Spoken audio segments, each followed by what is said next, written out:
बोले वृंदावन बिहारी लाल की। आप सबसे हमारी प्रार्थना है, बहुत सावधानी से सुनिएगा। श्री राधा तत्व समझ पाना सबके बस की बात नहीं है। भगवद रसिक रसिक की बातें रसिक बिना को समझ सके ना। ये रस की बात है। हमें क्षमा करें, मंच पर हमारे चारों आचार्य जन विराजमान हैं, यहां पर सब गुरुजन बैठे हैं, लेकिन महाराज जी एक बार को वेद भी समझ में आ जाएगा, एक बार को व्याकरण भी समझ में आ जाएगी, एक बार को मीमांसाएं भी समझ में आ जाएंगी, लेकिन श्री किशोरी जी के तत्व को समझना सबके बस की बात नहीं। हमारी लाडली जी को, किशोरी जी को जीवन व्यतीत कर देते हैं लोग वृंदावन में। बड़े बड़े संस्कृतज्ञ, बड़े बड़े वैदिक, बड़े बड़े ज्ञानी वृंदावन में जाकर के लोट लगाते हैं, लेकिन तब भी किशोरी जी के तत्व को नहीं पहचान पाते। इसलिए उस तत्व में कुछ कहना, मैं पहले ही अपने आप को सावधान आप सबके आगे सरेंडर कर रहा हूं कि मैं प्रयास तो कर रहा हूं कि मैं कहूंगा कुछ, लेकिन आप समझ पाओगे इसकी जिम्मेवारी मेरी नहीं है। और दिन की कथाओं की मैं जिम्मेवारी लेता हूं, लेकिन किशोरी जी के तत्व को तो कोई प्रेमी ही समझ सकता है, कोई प्रेम भाव ही समझ सकता है। इसलिए आज ज्ञानी, वैरागी, विरक्त होकर के मत बैठिएगा, आज तो प्रेमी बनकर के बैठो। किशोरी तो रे चरणन की रज पाऊं, किशोरी तो रे चरणन की रज पाऊं। बैठी रहूं कुंजन के कोन, बैठी रहूं कुंजन के कोने, श्याम राधिका गाऊं, श्याम राधिका गाऊं, किशोरी तो रे चरणन की रज पाऊं, किशोरी तो रे चरणन की रज पाऊं। तो श्रीमन नारायण भगवान, अब बिल्कुल प्रारंभ से सुनिए, वही श्रीमन नारायण साक्षात श्री कृष्ण रूप में प्रकट हुए। उन्हीं श्री कृष्ण की तीन प्रधान शक्तियां हैं।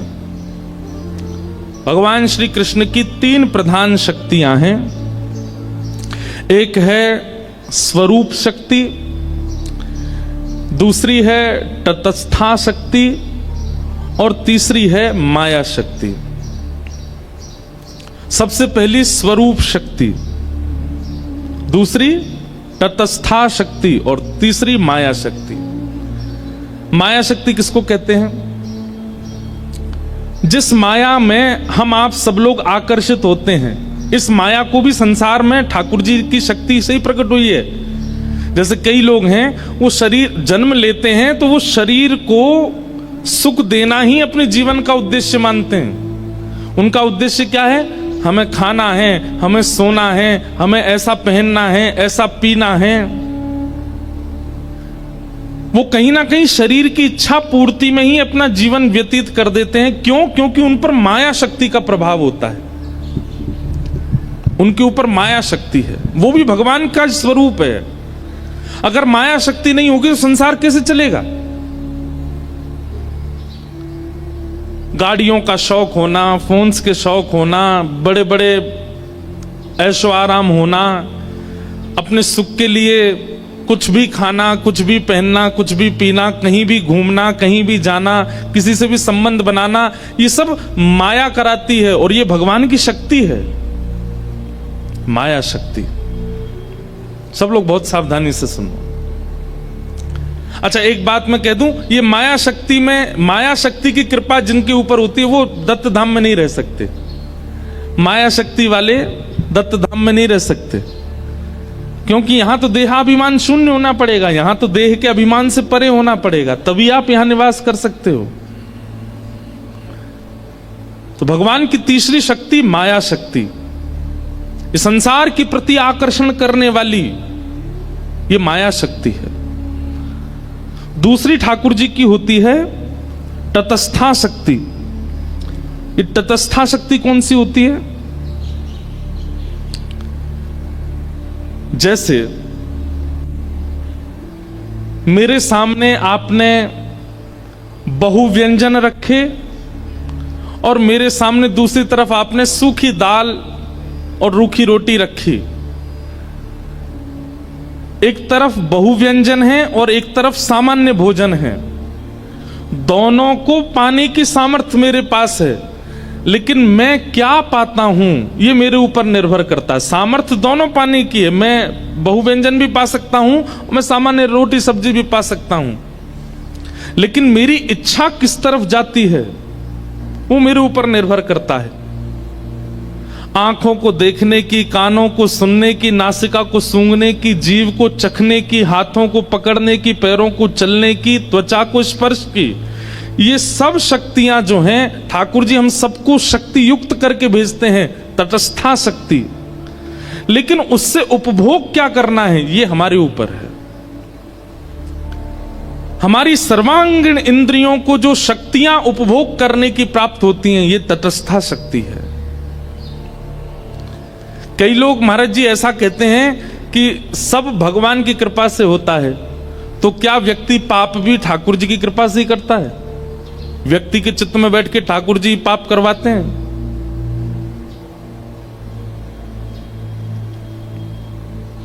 बात ऐसी है, करंट तो निकला है, अब उसका उपयोग करके या तो उससे बल्ब जला लो, या तो उससे पंखा चला लो, या तो उससे एसी चला लो, या तो कूलर चला लो, और या फिर उसका दुरुपयोग करके किसी के हाथ में पकड़ा दो, मर जाएगा। शक्ति तो निकली है, शक्ति तो प्रवाहित हुई है, उसका सदुपयोग और दुरुपयोग हमारे हाथ में। हमारी सर्वांगीण इंद्रियों को जो उपभोग करने की शक्ति प्राप्त है ये तटस्था शक्ति है। और पहली शक्ति ठाकुर जी की है स्वरूप शक्ति। स्वरूप शक्ति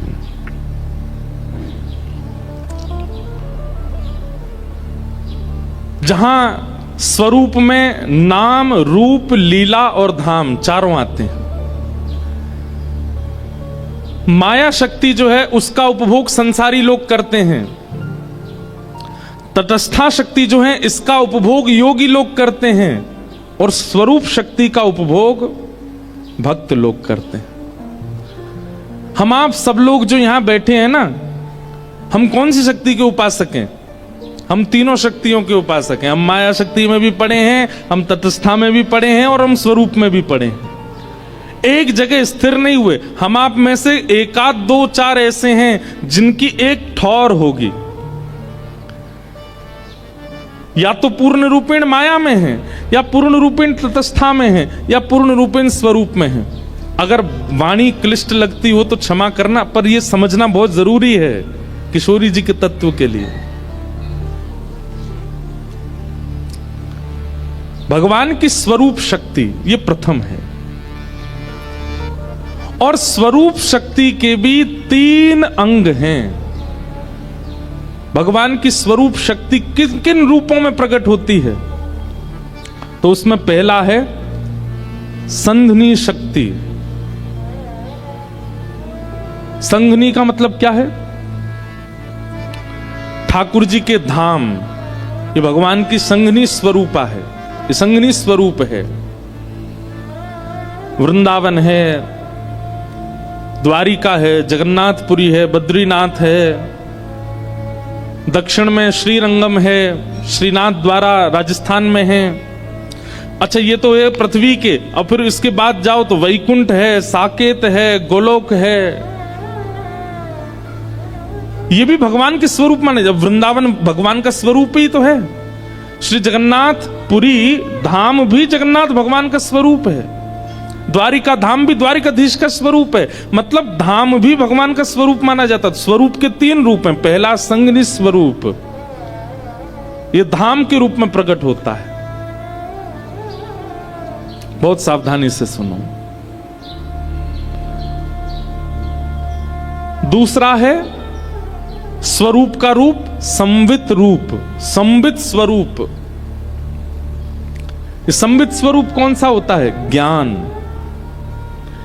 कई बार आप धाम नहीं जाते, कई बार आप ठाकुर जी का प्रत्यक्ष दर्शन नहीं करते, लेकिन कथा में सुनाया गया जो ज्ञान है, उस ज्ञान से ही आपको ठाकुर जी का अनुभव होने लग जाता है। ये कथा, ये भी तो ठाकुर जी का स्वरूप है।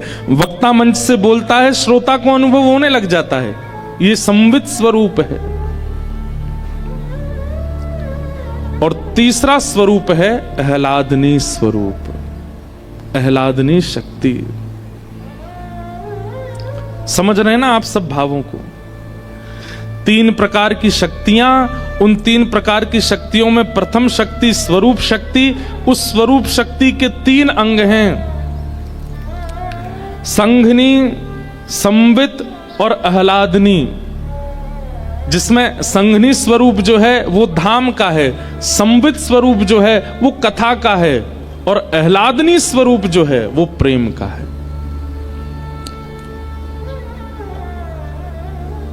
कई लोग अपने जीवन में नाम जप धर्म केवल इसलिए करते हैं क्योंकि उनको धाम चाहिए। हमें वैकुंठ जाना है, हमें गोलोक धाम जाना है, हमें साकेत जाना है।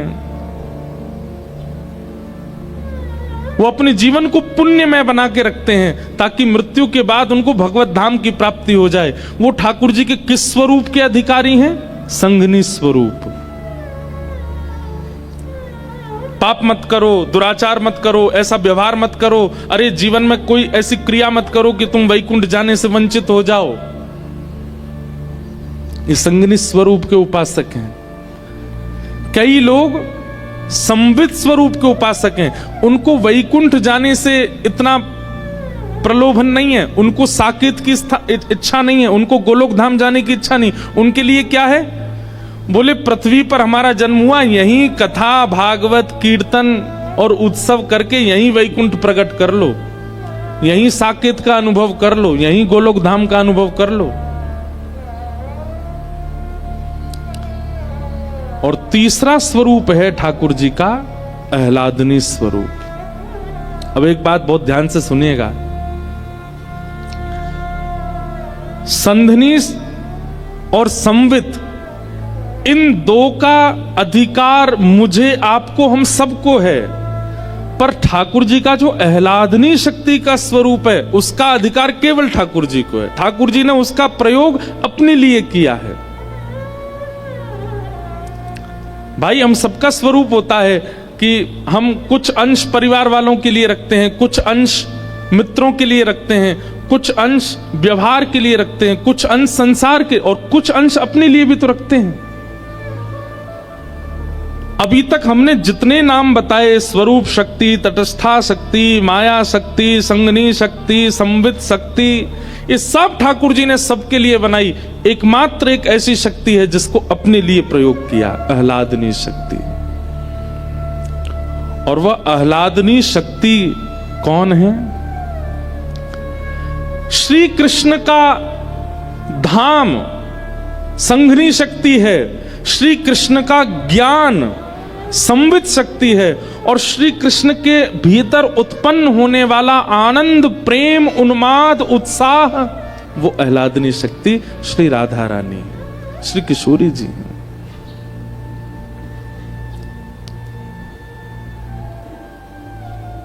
आपके चित्त में आनंद उत्पन्न होता है तो आप क्या करते हो? आप उसको हंस करके प्रकट कर देते हो, आप उसको नाच करके प्रकट कर देते हो, आप उसको खेल करके प्रकट कर देते हो, आप उसको तैयार होकर प्रकट कर देते हो, आप कुछ बना करके प्रकट कर देते हो। ठाकुर जी के चित्त में जब आनंद उत्पन्न हुआ तो ठाकुर जी हंसे नहीं, नाचे नहीं, ठाकुर जी ने कुछ बनाया नहीं, कुछ गाया नहीं, अपने उस समस्त आनंद को, जो नाचता भी है, जो गाता भी है, जो हंसता भी है, जो श्रृंगार भी करता है, जो सब प्रकार से आकर्षक है, ठाकुर जी का वह हृदय का आनंद ही किशोरी जी के रूप में प्रकट हो गया।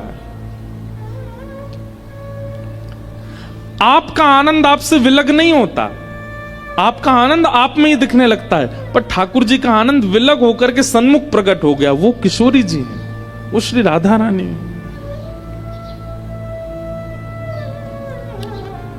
वो ठाकुर जी की आह्लादनी शक्ति।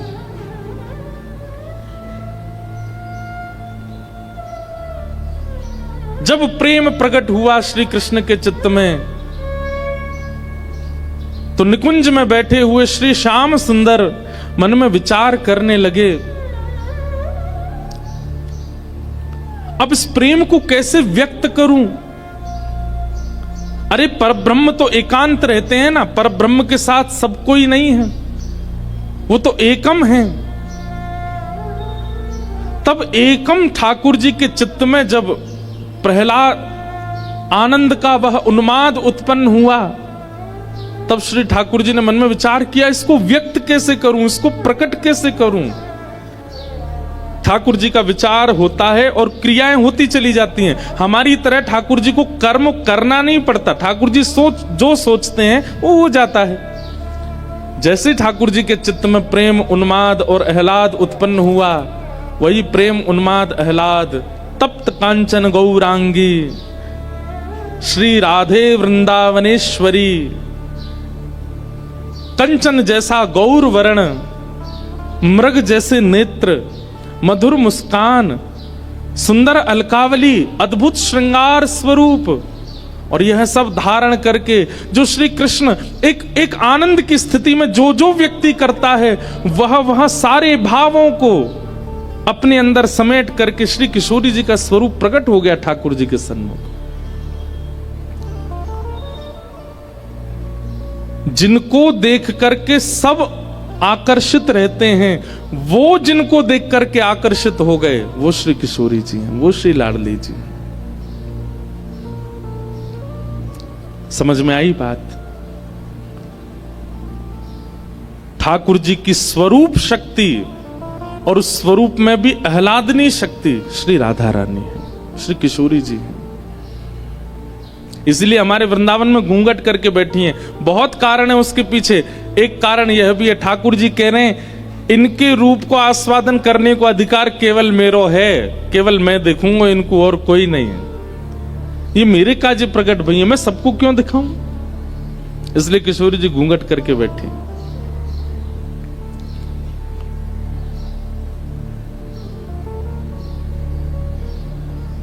किशोरी जी का प्रादुर्भाव निकुंज में हुआ। अच्छा, हमारी श्री लाडली जी का प्राकट्य बरसाना में हुआ, ये बाद की बात है, पर श्री किशोरी जी और ठाकुर जी इन दोनों की लीला निकुंज में तो कल्प कल्पांतरों से चल रही है, आज से नहीं चल रही है। महादेव किसका ध्यान करते हैं? ब्रह्म बैठ करके किसका चिंतन करते हैं? ये इंद्र कभी कभी तपस्या करने बैठता है, किसका चिंतन करता है? क्यों? नारायण तो इनके सामने है, भगवान तो इनके सामने साक्षात बैठे हैं, इनको चिंतन करने की आवश्यकता क्या है? मानव ध्यान करता है, मानव तपस्या करता है, ये बात समझ आई, पर देवता भी तपस्या करते हैं, वे भी ध्यान में जाते हैं। वो किसका ध्यान करते हैं? वो अपनी ध्यान धारणा समाधि के साथ उसी निकुंज में प्रवेश कर जाते हैं जिस निकुंज में श्री प्रिया प्रियतम विराजमान है।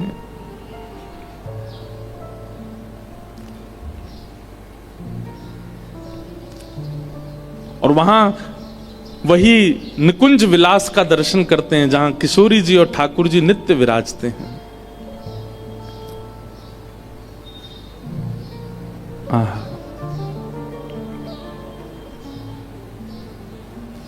श्री कृष्ण पूरे जगत को आनंद देते हैं, पर श्री कृष्ण को आनंद देने वाली श्री राधा रानी है।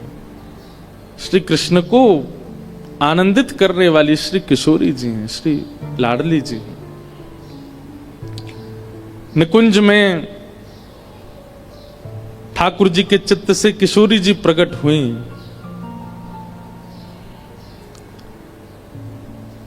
सुख मिला, ठाकुर जी को आनंद मिला, लेकिन थोड़ी देर बाद मन में इच्छा हुई कि केवल अकेले हम दोनों हैं, यह सुख, यह इसका विस्तार और भी होना चाहिए। तो ठाकुर जी के चित्त से किशोरी जी प्रकट हैं और फिर किशोरी जी के चित्त से अष्ट सखियां प्रकट हैं। अष्ट सखियों का प्रादुर्भाव हुआ है। और वो अष्ट सखियां कौन कौन हैं? किशोरी जी ने मन में विचार किया कि श्याम सुंदर को सुख देना है, तभी सबसे पहली सखी श्री ललिता जी प्रकट हुई। और ललिता जी की सेवा क्या है? ललिता जी बीड़ी भोग पधराती हैं, ठाकुर जी को बीड़ा पवाती हैं निकुंज में। ललिता जी, तभी मन में विचार हुआ और श्याम सुंदर को और सुख देने का विचार हुआ। तब दूसरी सखी प्रकट हुई, कौन? श्री विशाखा जी। और विशाखा जी की सेवा क्या है? ठाकुर जी को वस्त्र धारण कराना, अलंकार धारण कराना, इसकी सेवा श्री विशाखा जी की है। और विचार किया तब किशोरी जी के चित्त से तीसरी सखी प्रकट हुई, श्री चित्रा जी। ये ठाकुर जी को माला धारण कराती, जैसे हम मंच पर बैठते हैं तो गुरु जी आते हैं, महाराज जी आते हैं, माला पहनाते हैं सिर पे धार, ऐसे ही श्यामा श्याम जैसे निकुंज में अपने आसन पर विराजमान होते हैं, तो उनको वस्त्र आवरण अलंकार धराने की सेवा जो है ये चित्रा जी की है। ये चित्रण करती हैं कि आज निकुंज में श्यामा श्याम ऐसे दिखने चाहिए, तो वैसे वस्त्र, वैसे आभूषण, वैसी माला उसका चिंतन करके लाती हैं और श्री ठाकुर जी को धारण कराती हैं। और भी कई सेवाएं हैं इनकी। अच्छा, एक बात और सुनिएगा, ये अभी प्राकट्य की कथा हम सुन रहे हैं निकुंज में, जहां नित्य श्यामा श्याम की लीला चलती है। बरसाना में, ब्रजमंडल में इनका प्राकट्य कैसे हुआ वो कथाएं अलग हैं। ये समझ लीजिए कि नित्य विहार करने वाले श्री प्रिया प्रियतम हम जीवात्माओं पर कृपा करने के लिए ब्रजमंडल में प्रकट हुए, फिर उस प्राकट्य की कथा अलग है। बाकी निकुंज में निरंतर ये सेवा चलती रहती है, तो वहां की सेवा का हम प्रारूप पहले समझ रहे हैं। तो पहली सखी कौन? श्री ललिता जी, दूसरी विशाखा जी, तीसरी चित्रा जी, चौथी सखी हैं इंदुलेखा। ठाकुर जी की चौथी सखी श्री इंदुलेखा जी। और इंदुलेखा जी की सेवा क्या है? ये ठाकुर जी की भोजन सामग्री सिद्ध करते हैं। ऋतु के अनुसार, मौसम के अनुसार, जैसा मौसम, जैसा वातावरण, जैसी ऋतु, वैसी सामग्री बना करके ठाकुर जी को पवाती हैं इंदुलेखा जी। फिर किशोरी जी ने चिंतन किया, तब उनके चित्त से पांचवी सखी श्री रंग देवी जी प्रकट हुई। और रंग देवी जी की सेवा क्या है? प्रिया प्रियतम दोनों जब सेज पर विराजमान हो जाते हैं, तब उनकी सुंदर पत्रावली बनाना।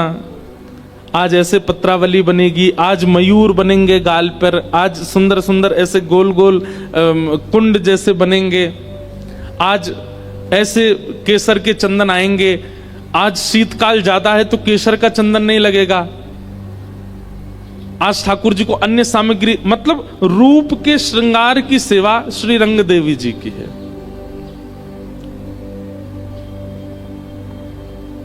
आहा। छठवीं सखी हैं श्री तुंग विद्या जी। और तुंग विद्या जी की सेवा क्या है? जब प्रिया प्रियतम दोनों श्रृंगार करके सेज पर विराजमान हो जाते हैं, तब उनके सम्मुख नृत्य करना, गान करना, सुंदर सुंदर राग रागनियों को प्रस्तुत करना, विविध विविध प्रकार के नृत्यों को तैयार करके श्री प्रिया प्रियतम का विलास करना, ये तुंग विद्या जी की सेवा है। किशोरी जी के चित्त से फिर सातवीं सखी प्रकट हुई, जिनका नाम है चंपक लता। चंपक लता जी की सेवा क्या है? चंवर उड़ाना, ग्रीष्म ऋतु में पंखा करना। ये सिंहासन के पीछे खड़ी रहती हैं, वहां खड़े खड़े श्री प्रिया प्रियतम को केवल पंखा जलती रहती हैं, चंवर उड़ाती रहती हैं। उनके सुख का विचार करती हैं। ऋतु के अनुसार जो होना, अब जैसे सर्दी आ जाती है तो सर्दी में क्या करती हैं, सिगड़ी सिद्ध करके लाएंगी, कोयला जला करके सिगड़ी करके फिर वो सामने रखेंगी। मतलब उनके अंग को अनुकूल वातावरण प्रदान करना, ये इनकी सेवा है। और फिर किशोरी जी के चित्त से 8वीं सखी प्रकट हुई, सुदेवी जी। और सुदेवी जी की सेवा क्या है, किशोरी जी को जल पिलाना, ठाकुर जी को जल पिलाना। गर्मी है तो मिट्टी के बर्तनों में जल रखना, सर्दी है तो स्वर्ण पात्र में जल रखना, बारिश का मौसम है तो फिर जल में केसर डालना, उसमें थोड़ी कपूर, थोड़ी सी मिश्री पधरा देना, उसको शरबत का रूप दे देना।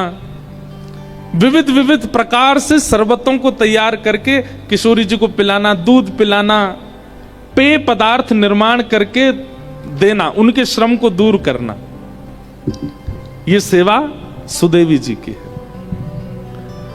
ऐसे अष्ट सखियां प्रकट हुई।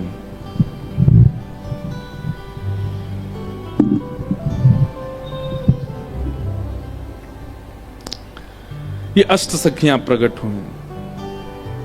और महाराज जी इतना ही नहीं, फिर इन 8 की एक एक के चित्त में से 8 सखी और प्रकट हुई। जैसे ललिता जी की 8 सखियां और हैं। भैया यानी ठीक करवाओ।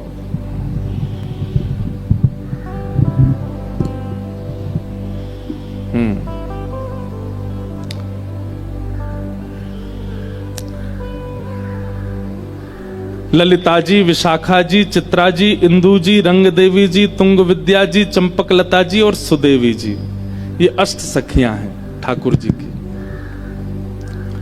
ये सब कहां से प्रकट हुई, किशोरी जी के चित्त से इनका प्रादुर्भाव हुआ।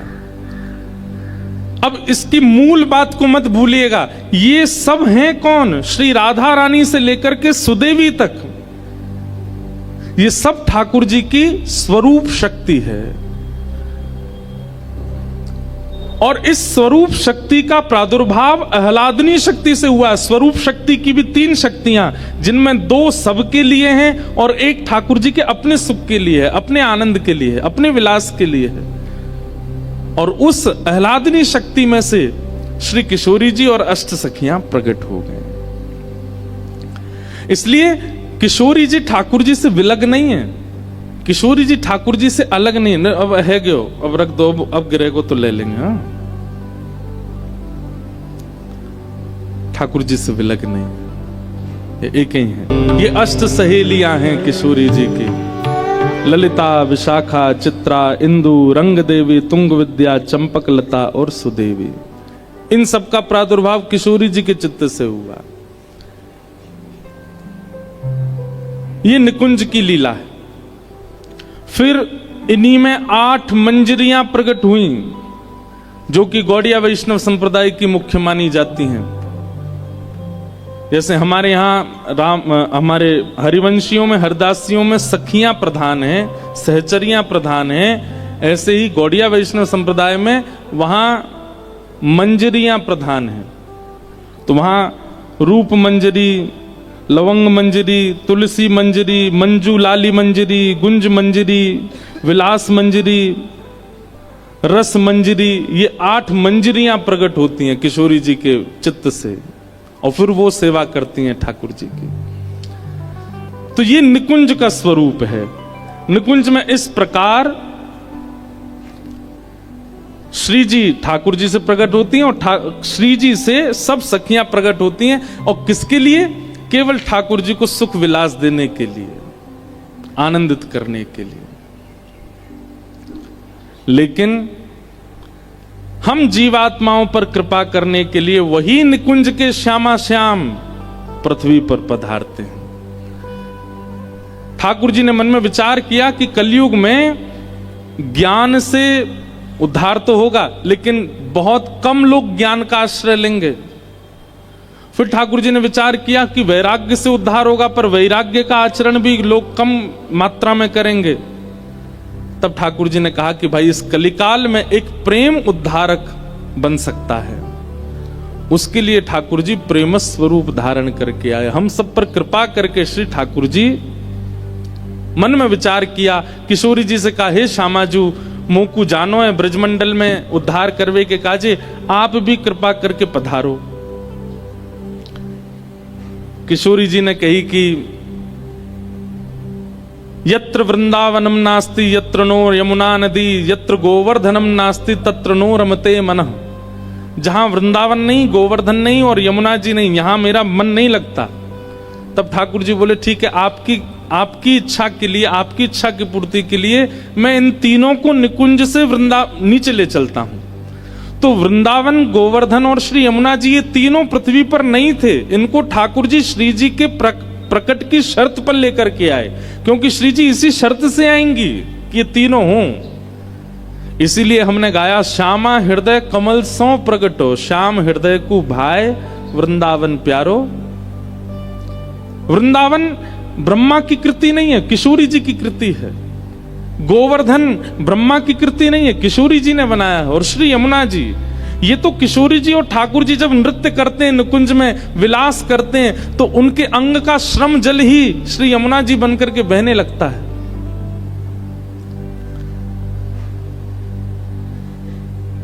तीनों को ठाकुर जी लेकर के पृथ्वी पर आए और किशोरी जी से कहा, अब आप भी कृपा करो। किशोरी जी बोली, पहले आप प्रकट है जाओ, फिर हम आएंगे। अब देखो यहां पर भी दो पक्ष हैं। कई जगह ऐसी मान्यता है कि किशोरी जी 1 वर्ष बड़ी हैं ठाकुर जी से,